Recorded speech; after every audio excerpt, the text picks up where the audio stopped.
দেখো, এই ভিডিওতে আজকে আমরা আলোচনা করব মণ্ডল প্রকাশনী থেকে প্রকাশিত তাদের ভারতীয় সংবিধান এবং রাজনীতি যে বইটি, এই বইটি কিন্তু ইতিমধ্যে 5 এডিশন চলে এসছে।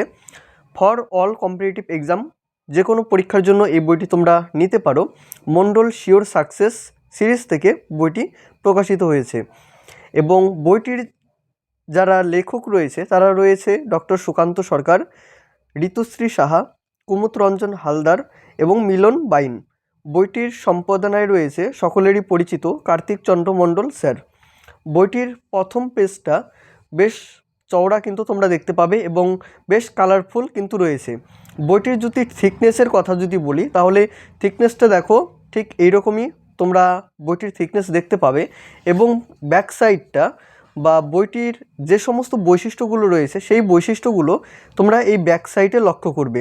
যেমন কি বৈশিষ্ট্য রয়েছে, যেমন প্রথমেই রয়েছে ভারতীয় সংবিধান ও ভারত সরকার প্রশাসনিক কাঠামো সম্পর্কে আলোচনাকে 43টি অধ্যায়ে বিভক্ত করে বিস্তারিত আলোচনা করা হয়েছে।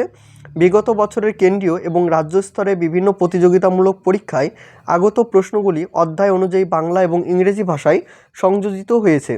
প্রতিটি অধ্যায় শেষে এক নজরে প্রদান করা হয়েছে ভারতীয় সংবিধানে উল্লেখিত সকল ধারাসমূহের অধ্যায় বা অংশভিত্তিক বিবরণ দেওয়া হয়েছে। প্রতিটি অধ্যায়ে অতিরিক্ত কিছু জ্ঞান আহরণের জন্য 2-4 কথা সংযোজিত হয়েছে।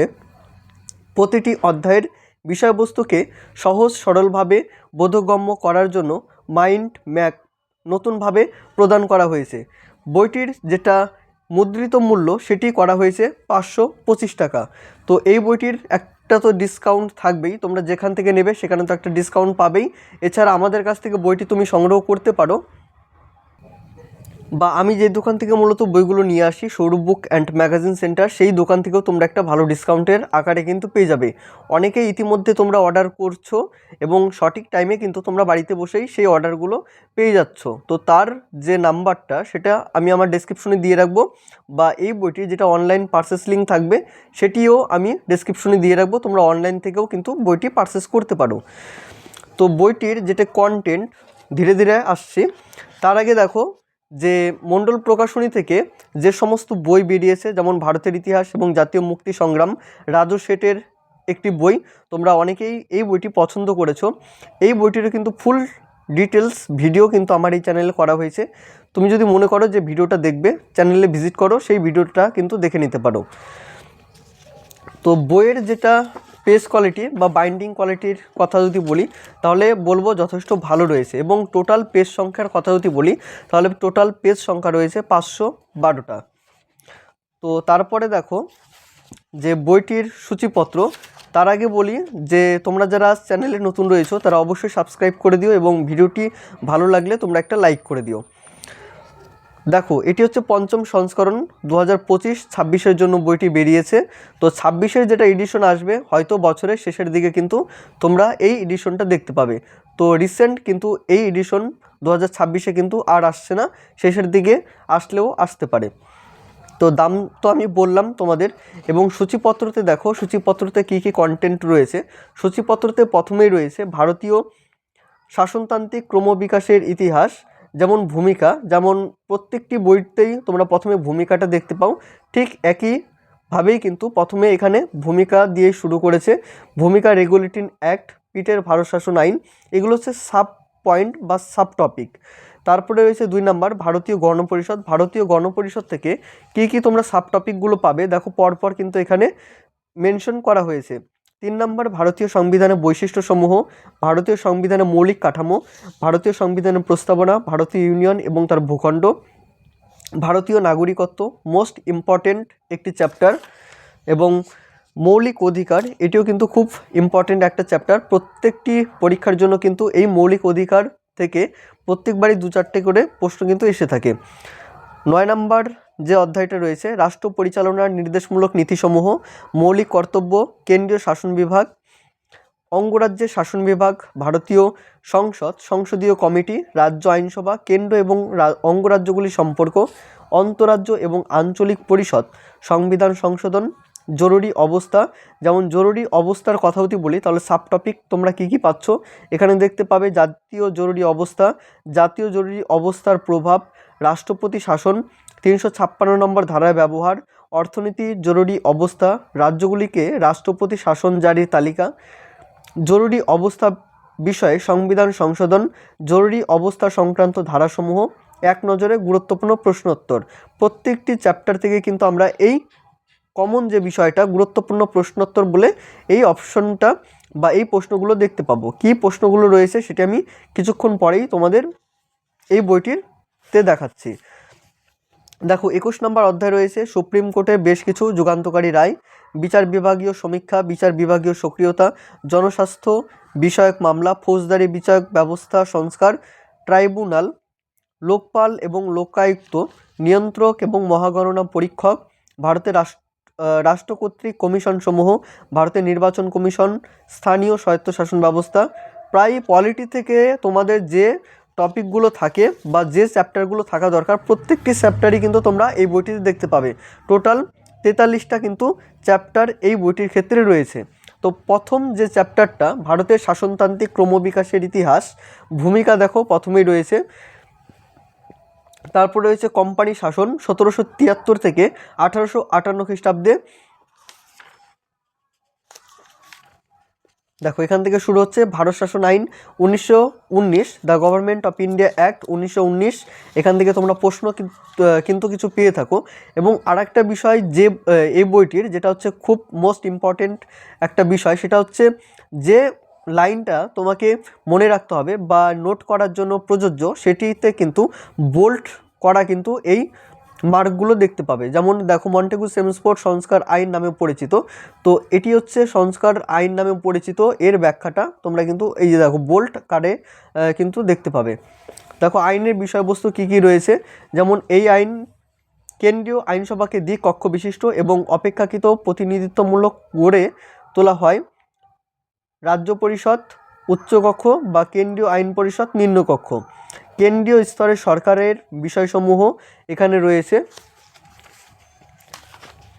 এই অধ্যায় থেকে কি কি প্রশ্নোত্তর হতে পারে সেটিও কিন্তু দেখতে পাবো। দেখো গুরুত্বপূর্ণ প্রশ্নোত্তর যেটা আমি বলেছিলাম যে প্রত্যেকটি চ্যাপ্টারের জন্যই কিন্তু তোমার এই কমন গুরুত্বপূর্ণ প্রশ্নোত্তর প্রত্যেকটি চ্যাপ্টারে আমরা দেখতে পাবো। যেমন দেখো প্রথম প্রশ্নটা রয়েছে কোন বছর ক্যাবিনেট মিশন ভারতে এসেছিল। অপশন রয়েছে 1942, 1945, 1946, 1947।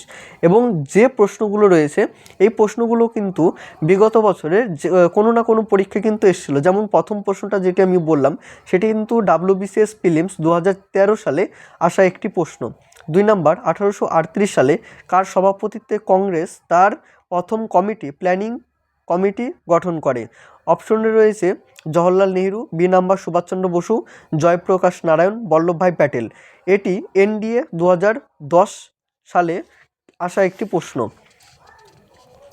দেখো এইভাবে তোমরা এই শেষের দিকে কিন্তু প্রশ্নোত্তরগুলো দেখতে পাবে। তো 2 নাম্বার যেটি অধ্যায় সেটি হচ্ছে ভারতীয় গণপরিষদ। গণপরিষদ গঠনের পটভূমি এখানে রয়েছে। তারপর দেখো August offer, Cripps mission, Wavell পরিকল্পনা, ক্যাবিনেট মিশন। গণপরিষদের প্রকৃতি, দেখো গণপরিষদের প্রকৃতি কত সুন্দরভাবে কিন্তু ব্যাখ্যা করে সাজিয়েছে। যেমন সংবিধান দিবসটা কি যদি আমি ছোট্ট করে বলি তাহলে দেখবে যে 1949 সালের 26শে নভেম্বর ভারতীয় গণপরিষদ ভারতের সংবিধান গ্রহণ করেছিল, যেটি 1950 সালের 26শে জানুয়ারি থেকে প্রচলিত হয়। পরবর্তীকালে 26শে নভেম্বরকে সংবিধান দিবস হিসাবে পালন করা হয়ে থাকে। তো এটি একটা ছকের মাধ্যমে দেখিয়েছে। এখানে আরেকটা ছক তোমরা দেখতে পাবে, সেটি কিসের ছক দেখে নাও, যে গণপরিষদ কয়েকটি গুরুত্বপূর্ণ কমিশন এবং গৃহীত সিদ্ধান্তসমূহ। একদিকে রয়েছে কমিশন, একদিকে রয়েছে সময় এবং রয়েছে গৃহীত সিদ্ধান্ত। গণপরিষদের কমিটি এখানে প্রত্যেকেরই নাম তোমরা দেখতে পাবে। তারপর দেখো গুরুত্বপূর্ণ প্রশ্নোত্তর, ভারতীয় সংবিধান গৃহীত হয়েছিল। অপশনে রয়েছে ভারতীয় ন্যাশনাল কংগ্রেস, ইন্ডিয়ান লীগ, ভারতীয় সংবিধান সভা, উপরের কোনোটি নয়। এই প্রশ্নটি WBCS প্রিলিমস 2020 সালে আসা একটি প্রশ্ন। 2 নাম্বার রয়েছে ভারতীয় সংবিধান দিবস পালিত হয় কবে। 3 অক্টোবর, 24 অক্টোবর, 5 জানুয়ারি এবং 26 নভেম্বর। তোমাদের কারো যদি জানা থাকে প্রশ্নটির উত্তর তোমরা একটু কমেন্টের মাধ্যমে জানিও। 3 নম্বর, ভারতীয় সংবিধানের বৈশিষ্ট্যসমূহ।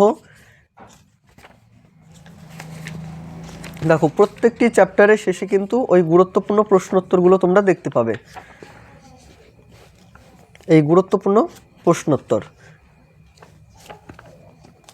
দেখো ভারতের বিভিন্ন অঙ্গরাজ্যের বর্তমান মুখ্যমন্ত্রীর নামের তালিকা। যেমন একদিকে রয়েছে ক্রমিক নম্বর, রাজ্য, নাম, দায়িত্বভার গ্রহণ এবং দল।